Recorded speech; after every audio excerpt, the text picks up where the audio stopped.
They came looking for an easy conquest. What they found was a Texas field full of real steel, real fire, and real Texans who had never once, in their entire lives, backed down from a fight. By sundown, a turkey leg vendor and a part-time blacksmith would become legends across 2 galaxies. Hit that like button, smash subscribe, and drop a comment telling me your favorite kingdom name, because you are going to want to remember this one. Now, let's step into the morning. The sky opened over the Ironwood Renaissance Festival, and everything went sideways.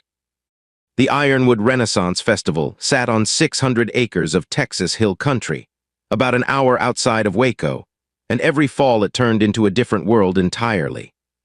For 6 weekends a year, cell towers still worked, trucks still parked in gravel lots, and yet somehow the moment a visitor walked through the wooden gate, it was the year 1500 again. Banners snapped in the wind, blacksmiths hammered glowing iron, turkey legs the size of a man's forearm sizzled over open flame. And somewhere near the jousting arena, 500 people in chainmail and velvet were about to have the strangest day of their lives. Cole Whitaker had worked security at Ironwood for 6 years, ever since he left the Texas National Guard. He was not a knight, not a lord, not anybody's idea of royalty. He wore a plain security vest over his tunic and carried a radio clipped to his belt, and his job, as he liked to put it, was making sure nobody got trampled by a horse or lit on fire by their own turkey leg. He walked the main road that morning with his coffee in one hand, nodding at vendors setting up their stalls. Near the blacksmith's forge, Gary Tolliver was already sweating through his apron, pulling a length of orange hot iron from the coals. Gary was not an actor. He was a real blacksmith who made real knives, real horseshoes, and once a year a very real sword for the festival's grand finale auction. He had forearms like fence posts and a voice like gravel in a dryer, and he had absolutely no patience for tourists who touched his anvil. Down by the jousting field, Wyatt Hargrove was suiting up in black lacquered armor, the kind that actually stopped a lance tip if you knew how to angle your shoulder right. Wyatt played the Black Knight in the noon joust, and had for 4 years running. He was, by day, a long-haul truck driver out of Temple, Texas, but on weekends he became something else. Undefeated champion of the Field of Honor, he liked to say the 2 jobs were not that different. Both required patience, both required not falling asleep at the wrong moment, and both occasionally involved getting hit by something heavy. Deputy Hollis Vance was off duty that day, technically, though nobody at Ironwood ever really believed a sheriff's deputy was off duty. He had signed up months ago to sit in the dunking booth for the Ironwood charity stocks, a fundraiser where guests paid $2 to throw a wet sponge at whichever local hero had volunteered to sit in the wooden pillory. Hollis had lost a bet. He was going to regret that bet very soon, though not for the reason he expected. And out past the falconry ring, Denise Caro stood with a red-tailed hawk named Biscuit perched calm on her glove, running through the morning flight demonstration in her head. Denise had been flying birds of prey for 11 years, and she always said the same thing about Biscuit. That bird knew things before people did. That morning, Biscuit would not settle. She kept turning her head to the northern sky, feathers tight against her body, and refused to fly. Denise frowned up at the empty blue sky above the tree line. Nothing there. No clouds, no birds, nothing at all. And yet Biscuit would not calm down, no matter how she talked to her, no matter how she stroked her chest feathers. Something had the birds spooked, and Denise Caro had learned a long time ago never to argue with an animal that was smarter about danger than she was. By 9 in the morning, the gates opened, and the first wave of guests poured through in cloaks and corsets and cardboard crowns, ready for a day of turkey legs and jousting and mead. Nobody noticed the thin shimmer of heat above the northern ridge, the kind of distortion you might mistake for a mirage on a hot day. Nobody noticed it grow larger, slower, and far too symmetrical to be weather. Cole Whitaker did notice eventually. He was standing near the main gate at 10:30 when he caught it out of the corner of his eye, a strange rippling patch of sky that did not belong there. He set his coffee down on a fence post and squinted at it for a long moment. It was the kind of thing a man's gut told him to worry about before his brain had caught up with the reason why. He keyed his radio. "Anybody else seeing something weird up north of the jousting field?" Static answered him first. Then a voice, one of the parking lot volunteers, came back sounding confused rather than alarmed. "Yeah, Cole, thought it was heat shimmer. It's getting bigger, though." Cole looked at it a moment longer, then looked down at the festival grounds behind him. 5,000 people in costume, a dozen open flame forges, a jousting arena full of horses, and absolutely no idea what was about to happen to their little pretend kingdom. "Keep an eye on it," Cole said into the radio, and for the first time that morning his voice did not sound entirely calm. Whatever that shimmer was, it was not heat, and it was not weather, and it was coming down fast enough that he was starting to count the seconds instead of the minutes. The shimmer resolved itself at 10:52 in the morning, right as the noon joust rehearsal was getting its final horses saddled. It did not look like a cloud anymore. It looked like three sleek, silver shapes, each about the size of a delivery truck, gliding down out of the sky in near total silence. They settled behind the tree line, just out of sight of the main festival grounds, in a stretch of empty pasture that belonged to the festival's overflow parking. High Marshal Ravon of the Threxian Concord stepped down from his lead vessel and studied the readings on his wrist display with the calm satisfaction of a man who believed he already understood everything he needed to know. His scouts had identified a fortified settlement, structures with raised banners, organized formations moving in disciplined ranks, open forges producing refined metal weapons. It was, by every measure his people used, the signature of a serious military encampment. "This is larger than the reports suggested," said Ensign Delic, his second in command, studying the same display over Ravon's shoulder. "All the better," Ravon said. "A larger garrison means a more complete surrender. Command will be pleased." What neither of them understood, and what no scanner in their possession was built to detect, was the difference between a fortified army and several thousand accountants. Schoolteachers and retired mechanics wearing polyester capes. Their first scout drone drifted low over the tree line and hovered above the jousting arena just as the 11 o'clock show began. Down below, two riders in full armor charged each other on horseback, lances leveled, to the roar of a packed grandstand. The drone's sensors registered impact force, structural armor plating, and coordinated formation movement. And it dutifully reported all of this back to the command vessel as evidence of live combat training. The crowd, of course, saw a small silver disc hovering above the joust and assumed it was a festival drone filming footage for the promotional video. Several hundred people waved at it. A group of children pointed and cheered. One man in a jester's hat blew it a kiss. Wyatt Hargrove, mid-charge on his horse Ferdinand, caught sight of the drone out of the corner of his helmet visor and did what 4 years of showmanship had trained him to do without thinking.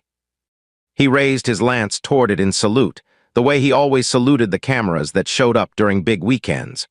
The drone's proximity sensors read this as an act of aggression. It broadcast an emergency signal back to the command vessel, hostile combatant engaging surveillance asset with edged weapon. On the bridge of the command vessel, Ravon frowned at the alert. "They attacked the scout with a spear," Delic confirmed, reviewing the footage, "while riding an animal at considerable speed." Ravon considered this.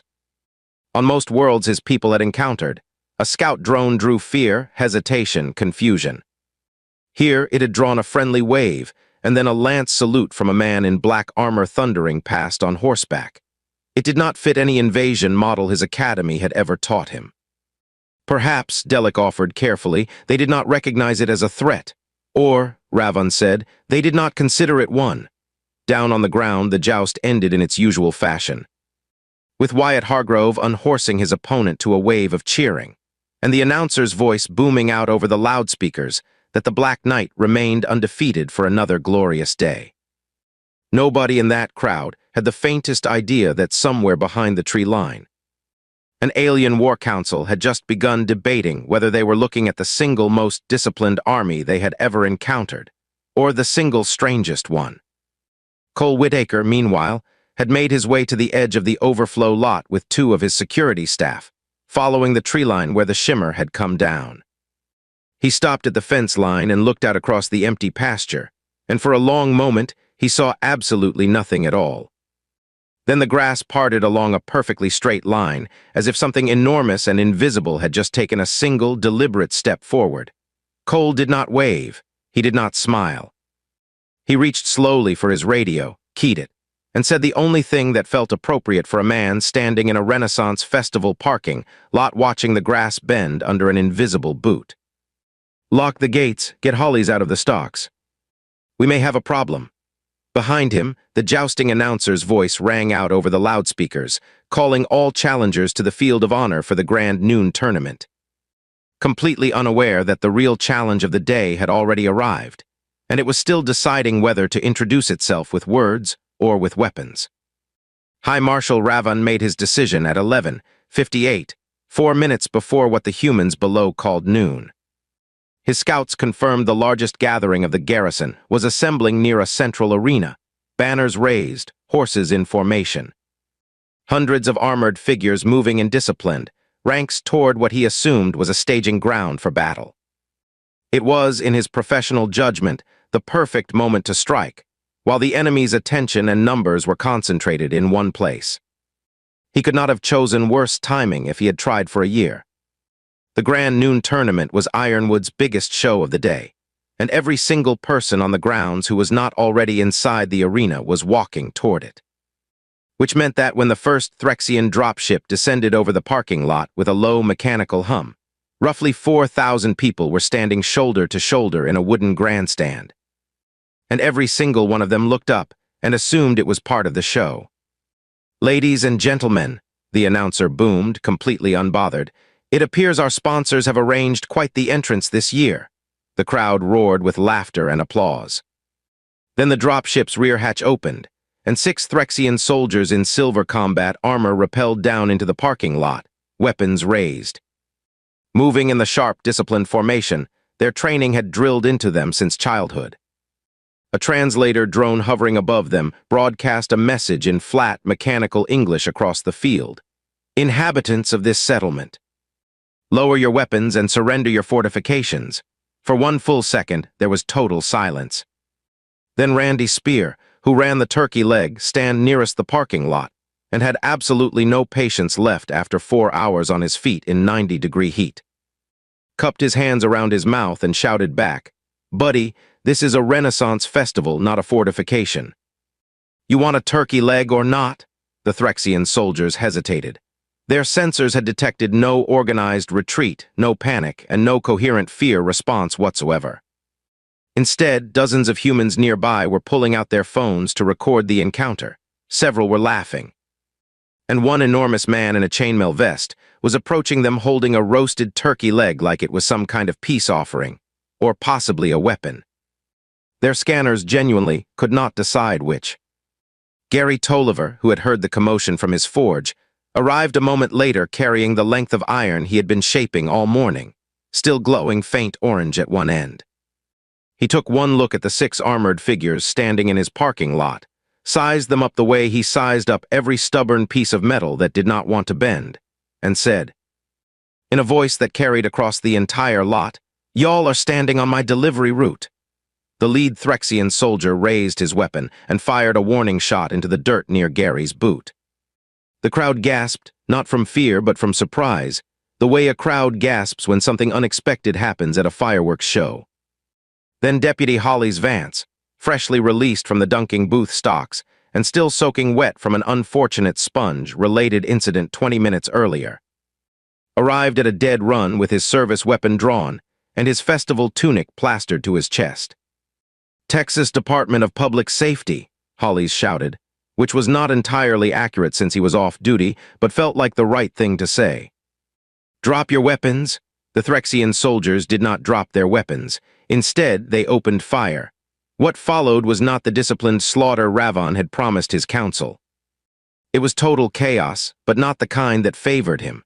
Randy Spear threw his turkey leg like a shot put and caught one soldier square in the visor, momentarily blinding him.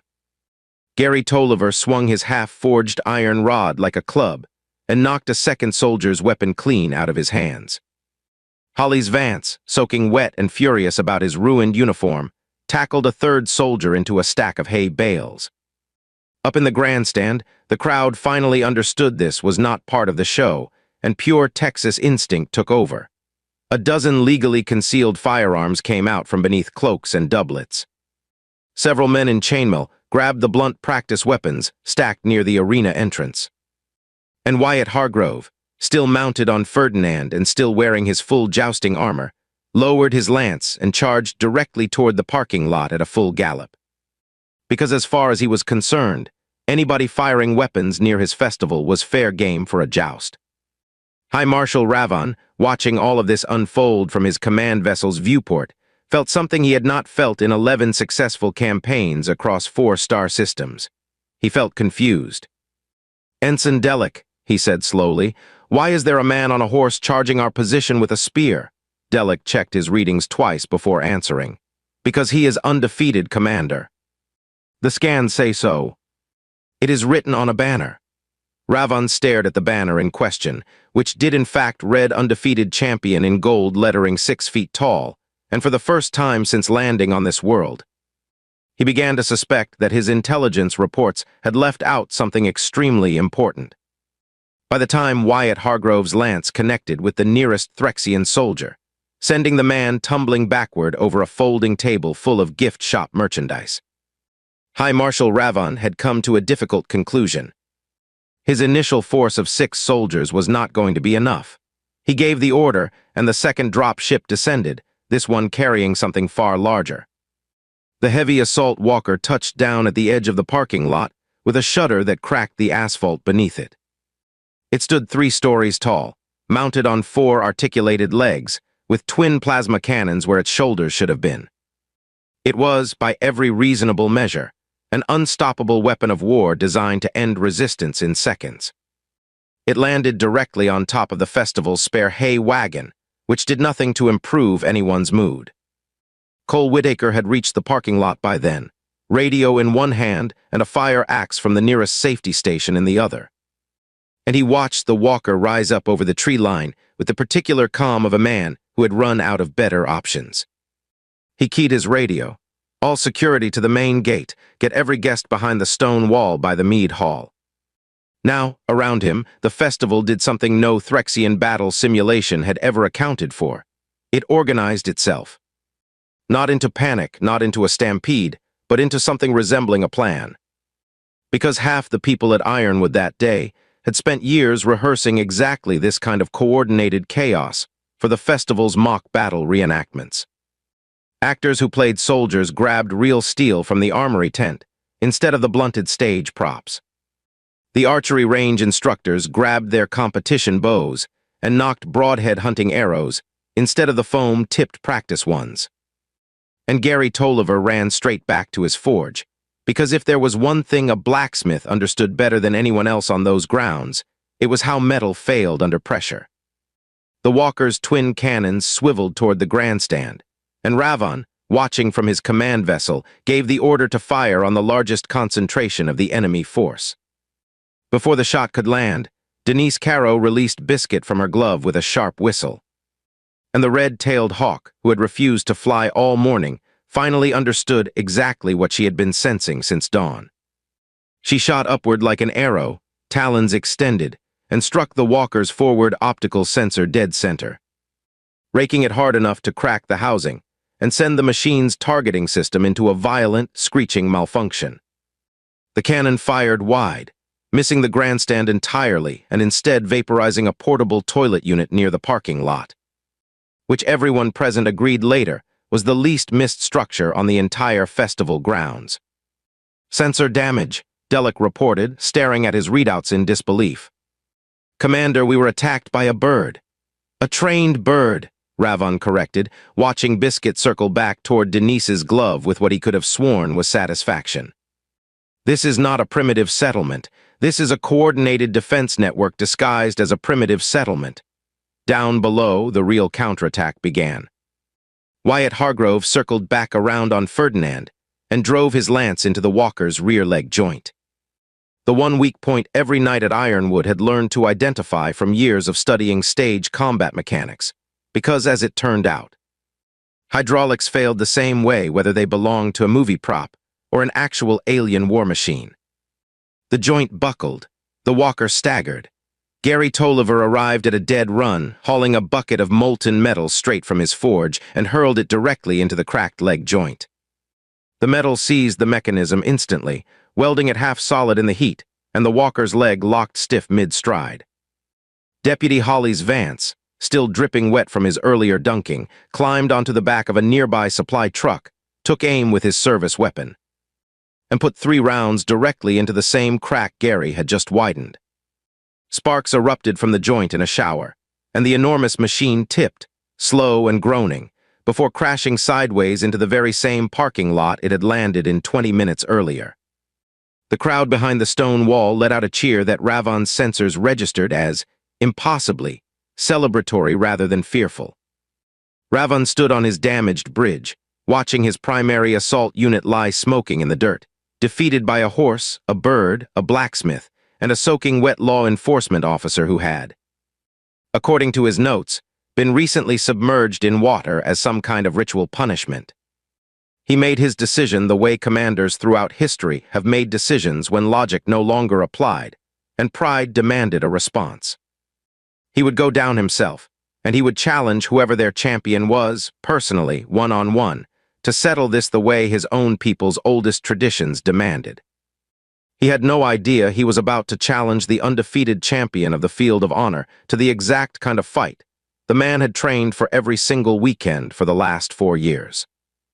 High Marshal Ravon stepped down from his damaged command vessel in full ceremonial armor, a long energy blade humming in one gauntlet, and marched toward the jousting field with the stiff formality of a man determined to salvage what remained of his dignity.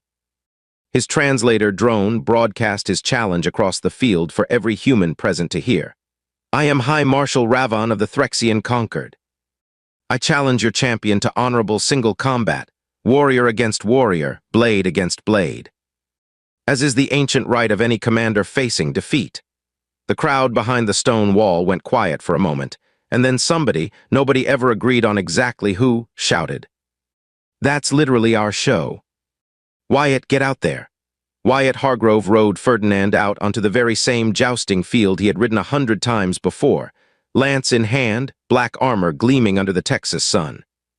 And for one strange moment, the entire festival held its breath as the undefeated Black Knight faced down an alien commander who had, without knowing it, just challenged the single most practiced duelist on the entire grounds. "You wish to fight on horseback with a lance," Ravon said, eyeing the weapon with something between confusion and respect. "A primitive but honorable choice." "Buddy," Wyatt said, lowering his visor, "I've done this every single weekend for 4 years. You picked the wrong night." Cole Whitaker held the crowd back at the stone wall, watching with his heart hammering, while Gary Tolliver stood at the fence line still holding his cooling iron rod. And Deputy Holly's Vance leaned against the supply truck, finally catching his breath. Denise Caro stood with biscuit back on her glove, and even the hawk seemed to be watching the field with sharp, interested eyes. Ravon charged first, blade raised, moving with the speed and precision of a soldier trained since childhood in close combat. Wyatt spurred Ferdinand forward to meet him, lance leveled exactly the way he had practiced 10,000 times, and at the last possible second. He did something no alien combat model could have predicted. He shifted his weight, angled the lance low, and caught Ravon's energy blade at the hilt instead of the blade, knocking the weapon clean out of his gauntlet, the same way he had unhorsed 300 human opponents before him. Ravon staggered back, weaponless, and stared at his empty hand in disbelief. "That is not a technique my training accounted for," he said. "It's called a disarm," Wyatt said, circling Ferdinand back around. "We do it in the noon show every single day."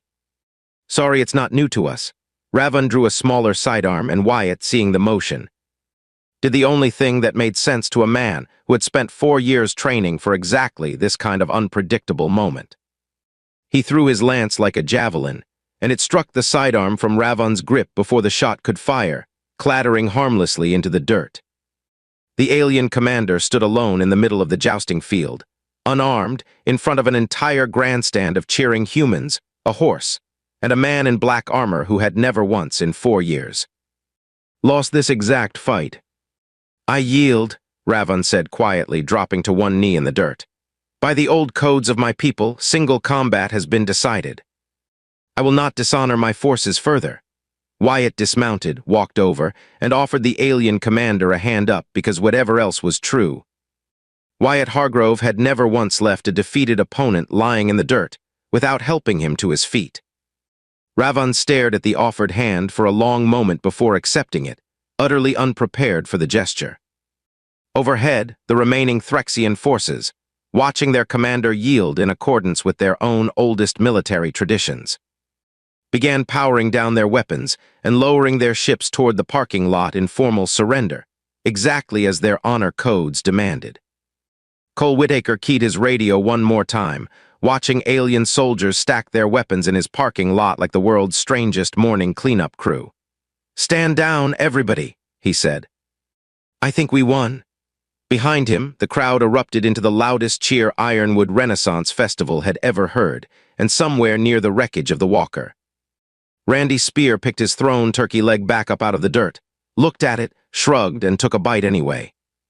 By that evening, the Ironwood Renaissance Festival looked almost the way it always did, if you ignored the smoking assault walker parked sideways in the overflow lot, the cracked asphalt, and the very confused group of silver-armored aliens sitting quietly under guard near the mead hall, wrapped in donated festival cloaks because, as it turned out, their own armor was not built for Texas heat.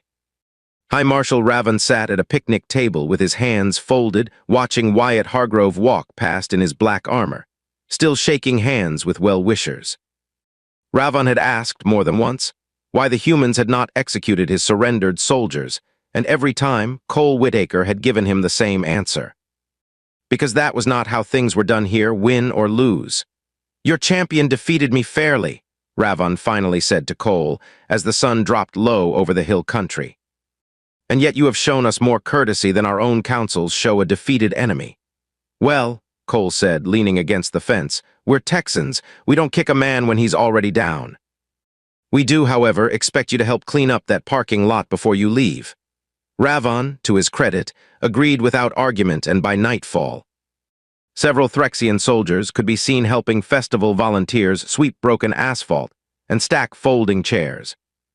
An image that not one of them had ever imagined transmitting back to their home world, and yet transmit it they did. 1 month later, intercepted reports from Threxian Command included a new addition to their invasion manuals, translated roughly into English by a very tired festival volunteer who happened to speak 3 languages and thought the whole thing was hilarious. The updated doctrine read in part, "Do not engage human gatherings involving costumed combat demonstrations.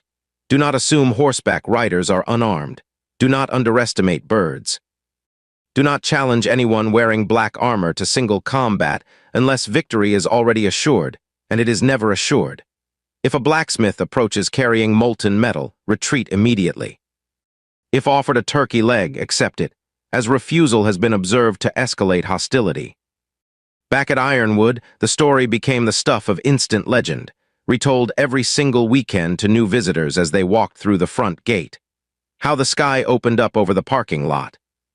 How a turkey leg vendor, a blacksmith, a soaking wet deputy, a falconer's hawk, and an undefeated jousting champion had turned back an entire alien invasion before the noon show even finished. Wyatt Hargrove never asked for the title, but the other performers gave it to him anyway, and by the following season, the festival program officially listed him as Wyatt Hargrove. Champion of 2 worlds, a title he found deeply embarrassing and never once managed to shake off. Gary Tolliver kept a small chunk of the walker's melted leg joint on a shelf in his forge, and told the story to every customer who asked about it, usually while sharpening their kitchen knives. Deputy Hollis Vance was reinstated to full duty the following Monday, and remains to this day. The only officer in his department's history to file an incident report that included the phrase alien combat encounter, drenched uniform, and 1 recovered energy blade, confiscated as evidence. Denise Caro still flies biscuit every single weekend at Ironwood, and swears that Hawk has never once looked at the northern sky the same way again. Always watching it just a little bit longer than she used to.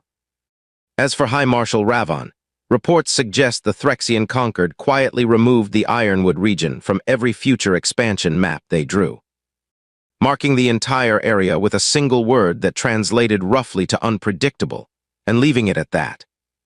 The festival rebuilt its overflow lot within a month.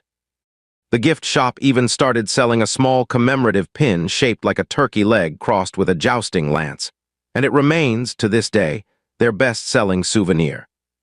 If you enjoyed this one, make sure you hit subscribe so you never miss the next story, and drop a comment telling me which character was your favorite, because I read every single one of them.